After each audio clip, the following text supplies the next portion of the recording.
Hi everyone. तो आज हम बात करेंगे मॉलिक्यूलर प्लेन के बारे में कि मॉलिक्यूलर प्लेन क्या होता है। तो हम देखते हैं कि the plane that basis through all the atoms, यानी कि सपोज देखो मेरे पास कोई एक एग्जांपल मैं लेती हूँ आपको। जैसे मैंने यहाँ पे एक एग्जांपल लिया है, यानी कि मैं पेन ही ले रही हूँ यहाँ पे, है ना। तो देखो सेंटर में यहाँ पे ऑक्सीजन लगा है, यहाँ पे हाइड्रोजन लगा है, यहाँ पे भी हाइड्रोजन लगा है। तो मैं यहाँ से सेंटर से प्लेन डालती हूँ। आप प्लेन कहीं से भी डाल के देखो, आपके पास कोई भी मॉलिक्यूल है, जैसे आपने कहीं से भी प्लेन डाल दिया, जैसे मैंने यहाँ पे सेंटर से प्लेन डाला है। तो प्लेन डालने के बाद में दोनों साइड में सेम एटम होने चाहिए ना, यानी कि आपस में मिरर इमेज होने चाहिए। तो देखो यहाँ पे हाइड्रोजन लगा है, यहाँ पे भी हाइड्रोजन लगा है। तो जैसे ही मैंने प्लेन डाला तो ये वाला हाइड्रोजन इस वाले हाइड्रोजन को रिफ्लेक्ट करेगा, ये वाला हाइड्रोजन इस वाले हाइड्रोजन को रिफ्लेक्ट करेगा। तो मॉलिक्यूलर प्लेन ऐसे डालते हैं। सपोज मेरे पास, जैसे मैंने यहाँ पे नेक्स्ट एग्जांपल लिया है कि यहाँ पे सेंटर में ऑक्सीजन लगा है, इधर की साइड में हाइड्रोजन लगा है, इधर क्लोरीन लगा है। तो जैसे मैं यहाँ पे प्लेन डालती हूँ, जैसे मैंने यहाँ पे प्लेन डाला तो इधर की साइड में क्लोरीन है, तो यानी कि ये वाला क्लोरीन इस हाइड्रोजन को रिफ्लेक्ट नहीं करेगा, ये वाला हाइड्रोजन इस क्लोरीन को रिफ्लेक्ट नहीं करेगा, यानी कि ये आपस में मिरर इमेज नहीं है। तो ये क्या होगा, ये मॉलिक्यूलर प्लेन नहीं है ना। ऐसे मॉलिक्यूलर प्लेन देखते हैं हम। तो देखो मेरे पास यहाँ पे क्या है, H2 मॉलिक्यूल है ना। तो इस वाले H2 मॉलिक्यूल में देखो एक्सेस मैंने पहले से ही फिक्स कर लिया है। यहाँ पे देखो जी जेड एक्सेस है, सॉरी ये बाई जेड एक्सेस है, ये एक्स एक्सेस है, ये वाई एक्सेस है ना।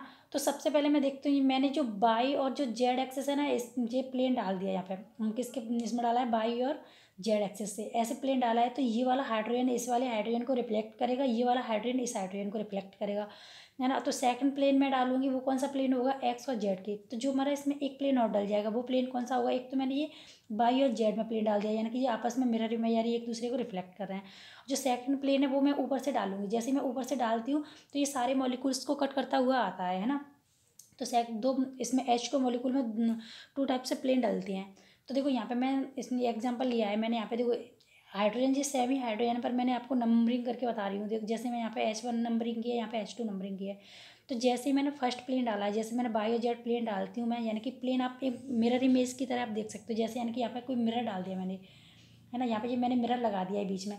तो जो H1 हाइड्रोजन है, जो H2 हाइड्रोजन को रिफ्लेक्ट करेगा, यानी कि जो H2 हाइड्रोजन है ये H1 को रिफ्लेक्ट करेगा, यानी कि यहाँ पे जो बाई जेड है, यानी कि ये जैसे मैंने यहाँ पे प्लेन डाला तो ये H1 की प्लेस पे क्या आ जाएगा, H2 आ जाएगा। जो H2 इसकी प्लेस पे क्या चला जाएगा, H1 चला जाएगा। तो नेक्स्ट में जैसे मैं यहाँ पे फिर प्लेन डालती हूँ, जैसे मैंने यहाँ पे फिर से प्लेन डाल दिया तो ये क्या हो जाएगा, जैसे मैंने यहाँ पे बीच में प्लेन डाल दिया, यानी कि प्लेन आप एक मिरर इमेज भी आप देख सकते हो, यानी कि यहाँ पे कोई मिरर लगा दिया मैंने बीच में। तो ये क्या करेगा, ये दिस हाइड्रोजन को रिफ्लेक्ट करेगा, और जो H2 हाइड्रोजन है ये H1 को रिफ्लेक्ट करेगा, है ना। तो ये क्या बन जाएगा, जो हमारा H2 है तो ये H2 H1 की प्लेस पर चला जाएगा, जो H1 है ये H2 की प्लेस पर आ जाएगा। तो ये हमारी ये वाला मॉलिक्यूल ये बन जाएगा। तो देखो जो हमने फर्स्ट स्टार्टिंग में लिया था वही हमारा लास्ट में बन गया। तो यानी कि जो फर्स्ट और जो लास्ट है वो क्या है, आइडेंटिकल मॉलिक्यूल है ना। तो इसमें जो नंबर ऑफ ऑपरेशंस क्या होते हैं, 2 होते हैं। यानी कि पहले हमने फर्स्ट अप्लाई किया है सिग्मा, यानी कि प्लेन सेकंड प्लेन डाला है, तो हमारे कितने कितने ऑपरेशन हो गए, 1 2, यानी कि हमारे 2 ऑपरेशन हो गए, है ना। तो जो हमारा सी और जो सी एन और जो एन है ना, ये क्या है, ई के इक्वल होता है, यानी कि आइडेंटिटी होती है ई। तो इसमें जो ई होती है वो क्या करती है, जो जो प्रिंसिपल एक्सेस होती है उसको शो करती है, और जो हमारा ऊपर का होता है वो क्या होता है, नंबर ऑफ ऑपरेशन होता है, यानी कि 2 ऑपरेशन है हमारे, है ना। तो देखो यहाँ पे हमने जो सिग्मा 2 है, यहाँ पे सिग्मा 2 लगे, तो ये किसके इक्वल हो गए, ई के इक्वल हो गया, यानी कि ये आइडेंटिटी के इक्वल हो गया। तो जैसे मेरे पास सपोज क्या है, यहाँ पे BF3 मॉलिक्यूल है ना। तो ये BF3 मॉलिक्यूल है, इसमें मैं देखती हूँ कि जो हमारी जो सबसे पहले मैं डालती हूँ उसमें प्रिंसिपल एक्सेस। जो प्रिंसिपल एक्सेस होती है वो हमारी कौन सी होती है, जो हमारे जो मैक्सिमम एटम से होके निकलती है वो हमारी प्रिंसिपल एक्सेस होती है। यानी इसका जो एक्सेस ऑफ जो ऑर्डर होता है वो क्या इतना हाई ऑर्डर होता है ना। तो देखो जैसे मैंने यहाँ से एक्सेस से, यानी कि जो बी है, यहाँ से मैं जैसे एक्सेस डालती हूँ, सपोज मैंने यहाँ से ये ऐसे एक्सेस पास करा दिया ना, तो यहाँ से मैं एक्सेस डाल के इसे रोटेट कराऊंगी, तो ये क्या होगा, आपस में ये क्या करेगी, जो हमारा जो फ्लोरीन है इस फ्लोरीन के जगह पर आ जाएगा, ये वाला इधर चला जाएगा, ये इधर चला जाएगा, यानी कि यहाँ पे C3 होगी, यानी प्रिंसिपल एक्सेस कितनी होगी, C3 होगी। तो जो हमारी C3 एक्सेस है ना, ये प्रिंसिपल एक्सेस C3 है। तो आप ऐसे भी निकाल सकते हो, जो भी सी प्रिंसिपल एक्सेस की जो भी एन की जो वैल्यू आती है, जैसे सपोज यहाँ पर C3 आई है, तो उस जितनी भी हमारी जो प्रिंसिपल एक्सेस की आती है उतनी हमारी सब्सिडरी एक्सेस होती है। जैसे यहाँ पे C3 है तो 3C2 हो जाएगा, है ना। तो आप सब्सिडरी एक्सेस ऐसे भी निकाल सकते हो। तो जितनी भी हमारी प्रिंसिपल एक्सेस होती है उतनी हमारी क्या होती है, सिग्मा भी होती है। तो यहाँ पे 3 मतलब C3 है तो यहाँ पे 3 सिग्मा भी हो जाएगा, है ना। ऐसे हम निकालते हैं। जैसे प्लेटिनम मॉलिक्यूल है मेरे पास, तो जैसे हम इसे सेंटर से यानी एक्सेस डालेंगे तो ये क्या हो जाएगा, ये इसके प्लेस पे आ जाएगा, ये इसके प्लेस पे आ जाएगा, ये इसके प्लेस पे आ जाएगा, ये इसके प्लेस पे आ जाएगा। तो ये क्या हो गया, इसमें सिमेट्रिकल है, यानी कि ये कैसा मॉलिक्यूल है, जैसे ही मैं प्लेटिनम से एक्सेस पास कराती हूँ यानी कि C4 एक्सेस हो जाएगी, यानी कि इसमें 4 मॉलिक्यूल है, यानी कि चारों मॉलिक्यूल्स क्या होंगे, एक्सेस पे ये ऐसे रोटेट हो जाएंगे। जैसे मैं यहाँ से एक्सेस रोटेट करूँगी तो ये जैसे H1 है यहाँ पे, ये H2 हो गया, ये H3 हो गया, ये H4 हो गया। तो जो H1 है जैसे मैं यहाँ से रोटेट करूँगी, एक्सेस डालूंगी, तो ये H1 H2 के प्लेस पे आ जाएगा, H2 H3 के प्लेस पे, H3 H4 के पे, जो H4 वाला है वो हमारा H1 पे आ जाएगा। तो इसमें जो हमारी प्रिंसिपल एक्सेस है वो कितनी हो जाएगी, C4 हो जाएगी। जितनी भी हमारी प्रिंसिपल एक्सेस होती है उतनी हमारी सिग्मा भी होती हैं, यानी कि 4 सिग्मा भी हो जाएंगे हमारे। तो आप ऐसे आप देख सकते हो कि जैसे हमारी प्रिंसिपल एक्सेस CN है, यानी कि CN से यहाँ पर नंबरिंग आप कोई भी रख दो, यानी CN है यहाँ पर C3 रख दो। तो अगर जैसे हमारा CN है, यानी जितने भी हमारे प्रिंसिपल एक्सेस होंगे उतनी हमारे क्या होंगे, सिग्मा भी होंगे। देखो यहाँ पर प्रिंसिपल एक्सेस C4 है तो उतनी 4 सिग्मा भी हो गए हमारे, C3 है तो 3 सिग्मा भी हो गए। तो जितनी भी हमारी प्रिंसिपल एक्सेस होती है उतनी हमारे क्या होते हैं, सिग्मा भी होते हैं। सपोज आप कहोगे कि यहाँ पे सिग्मा एन सिग्मा भी होनी चाहिए, बट यहाँ पे नो सिग्मा भी, यानी कि अगर हमारे पास C3 है यानी प्रिंसिपल एक्सेस C3 है तो 3 सिग्मा भी होंगे। आपको यहाँ पे C3 हो गया प्रिंसिपल एक्सेस कि यहाँ पे 1 सिग्मा भी हो जाएगा, यानी कि ये रॉन्ग है, यानी कि नो सिग्मा भी, यानी कि 1 सिग्मा भी नहीं होगा, या होंगे तो यहाँ पे एन सिग्मा भी होंगे या फिर 1 भी सिग्मा भी नहीं होगा, है ना। तो जितनी भी हमारी प्रिंसिपल एक्सेस की जो नंबरिंग आती है, यानी जितना भी हमारी प्रिंसिपल एक्सेस होती है उतनी हमारी क्या होती है, एन सिग्मा भी होती है। और इसमें क्या देखते हैं, अगर यहाँ पे सिग्मा एच होगा तो या तो ये सिग्मा एच एक प्रेजेंट होगा या फिर एक भी प्रेजेंट नहीं होगा। ऐसा नहीं है कि यहाँ पे 2 सिग्मा एच 3 सिग्मा एच ऐसे होते हैं।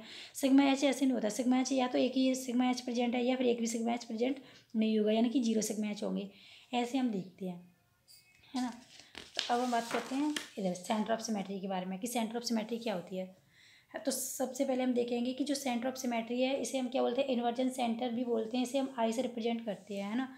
तो इसमें देखते हैं कि an imaginary point within the molecule which inverse all the part of molecule resulting in equivalent structures.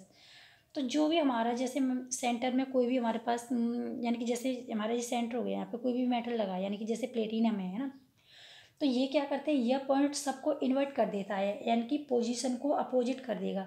जैसे मेरे पास क्लोरीन है तो पहले तो इसमें सेंटर ऑफ सिमेट्री हम कैसे देखते हैं कि जो सेंटर, जैसे मैं इधर सेंटर से इधर की साइड में जा रही हूँ तो इधर क्लोरीन लगा है, तो इसके अपोजिट में आऊँगी तो मैं सेम एटम मिलना चाहिए, तो इधर भी क्या है, क्लोरीन है। तो मैं जैसे इधर जाती हूँ तो इधर क्या है, क्लोरीन है। जैसे इसके अपोजिट भी जाऊँगी तो मैं क्या है, इधर क्लोरीन है। तो इसमें सेंटर ऑफ सिमेट्री प्रेजेंट है, ठीक है। तो जैसे ही मैं इन्वर्जन सेंटर यहाँ पे यानी कि आई लगाती हूँ, जैसे मैं इसमें सेंटर ऑफ सिमेट्री लगाती हूँ तो ये क्या करता है, जो हमारा सेंटर होता है यानी कि ये क्या करेगा, सारे एटम्स को क्या करेगा, इन्वर्ट कर देता है, यानी कि यह पॉइंट सबको इन्वर्ट कर देगा। तो जैसे देखो क्लोरीन है, ये क्लोरीन क्या हो जाएगा, ये क्लोरीन आ जाएगा, ये मतलब Cl2 है, ये क्या पे आ जाएगा, Cl4 की जगह पे आ जाएगा। जो C4 है ये C2 की प्लेस पे चला जाएगा। जो हमारा C1 है ये C3 की प्लेस पे आ जाएगा, जो C3 है वो C1 की प्लेस पे चला जाएगा। तो देखो सारे एटम इसने क्या कर दिया, इन्वर्ट कर दिया सारे पॉइंट्स। देखो जो हमारा C4 है ये C2 के प्लेस पे चला गया, और जो C1 है ये वाला C1 ये क्या पे आ गया, C3 की जगह पे आ गया, है ना। तो इसने सारे एटम्स को क्या कर दिया, इन्वर्ट कर दिया, है ना। तो अब देखते हैं हम यहाँ पे, देखो प्लेटिनम है यहाँ पे, है ना। तो अब हम देखते हैं कि इसमें सेंटर ऑफ सिमेट्री प्रेजेंट है या नहीं। तो देखो यहाँ से हम सेंटर से इधर की साइड में जा रहे हैं तो हमें क्या मिलेगा, क्लोरीन मिलेगा। तो अगर जैसे हम इसके अपोजिट आ रहे हैं तो हमें यहाँ पे ब्रोमीन मिलेगा, यानी कि जो हमें एटम इधर की साइड में गए सेम एटम मिलना चाहिए। तो अगर यहाँ पे सेम एटम नहीं है तो यहाँ पे क्या हुआ, इन्वर्जन सेंटर प्रेजेंट नहीं है ना। अब इसमें हम देखते हैं, भले ही आप देखो इधर की साइड में जा रहे हो तो इधर क्लोरीन है, और इधर आ रहे हो तो इधर क्लोरीन है। तो इधर इधर तो सेम है, पर इधर की साइड में हम आ रहे हैं तो यहाँ पे क्या है, सेंटर यानी कि जो भी एटम है हमारा वो सेम नहीं है, तो यहाँ पे इन्वर्जन सेंटर प्रेजेंट नहीं होगा। तो हम देखते हैं फ्लोरीन में देखते हैं। तो देखो फ्लोरीन में क्या है, जैसे हम यहाँ से बोरोन से ऊपर की साइड में जाते हैं तो हमें क्या मिलता है, यहाँ पे फ्लोरीन मिलता है। जैसे हम इधर से नीचे की साइड में आते हैं यानी कि इधर की साइड में हम आएंगे तो यहाँ पे एक भी फ्लोरीन नहीं है, तो यहाँ पे क्या होगा, जो आई है हमारा वो प्रेजेंट नहीं है ना। अब हम बात करते हैं H2O मॉलिक्यूल्स। तो H2O मॉलिक्यूल इसमें भी क्या है, इन्वर्जन सेंटर प्रेजेंट नहीं है, क्योंकि देखो इधर की साइड में हाइड्रोजन है, अगर आप इधर जाओगे तो इधर की साइड में कुछ भी एटम नहीं है, यानी कि सेम एटम नहीं है, यानी कि याद तो कोई भी एटम नहीं है। तो यहाँ पे क्या होगा, इसमें इन्वर्जन सेंटर प्रेजेंट नहीं है। अब बात करते हैं हम इसमें, यहाँ पे कोई मेटल लगा है सपोज, है ना, ये मेटल हमारा कोई भी। तो यहाँ से मैं इधर की साइड में जाती हूँ तो यहाँ पे क्या है, बी मिलता है। इधर की साइड में आती हूँ तो बी मिलता है।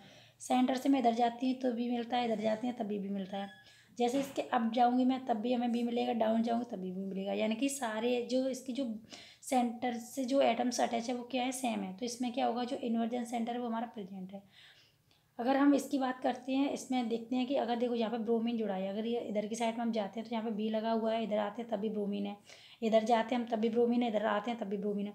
बट जैसे हम डाउन में आते हैं तो ब्रोमीन है, जैसे हम इसके ऊपर जाते हैं तो यहाँ पे क्या लगा है, क्लोरीन लगा है, यानी कि यहाँ पे सेंटर ऑफ सिमेट्री प्रेजेंट नहीं है। ऐसे हम देखते हैं। अब देखो ये हमारा सेंटर है, अगर हम यहाँ से इधर की साइड में जाएंगे तो यहाँ पे क्या है, ये मैम पॉइंट मिल गया, इधर आएंगे तो ये यहाँ पे मिल गया, तो ये क्या है, यहाँ पे सेंटर ऑफ सिमेट्री प्रेजेंट है ना। अब हम देखते हैं इसमें, जैसे हमारा A1 है, यानी कि जो हमारा सेंटर है, इधर ए मतलब जो ए, यानी ये अलग अलग नहीं है, यहाँ पे जो मैंने नंबरिंग कर दी है ना, तो ये है तो सेम ही है ये दोनों एटम, A1 A2, तो मैंने ऐसे समझाने के लिए नंबरिंग दी है यहाँ पे। तो जैसे हम यहाँ पे इन्वर्जन सेंटर लगाते हैं, आई लगाते हैं, तो ये क्या करते हैं, सारे एटम्स को इन्वर्ट कर देता है। तो जैसे ही हमने आई लगा दिया तो H2 H1 के प्लेस पर आ जाएगा, H1 H2 के प्लेस पर चला जाएगा। जैसे ही हम फिर से I2 लगाते हैं तो ये H1 इधर आ जाएगा, H2 इधर चला जाएगा, यानी कि ये आपस में क्या है, आइडेंटिकल्स होते हैं। तो देखो अगर हमारे पास CN और N है तो ये किसके इक्वल होता है, E के इक्वल होता है। अगर हमने सिग्मा 2 लगा दिया तो भी क्या होगा, E के इक्वल ही होगा। I2 लगा दिया तो ये भी हमारा E के इक्वल ही होता है ना। ये हो गई हमारी सेंटर ऑफ सिमेट्री।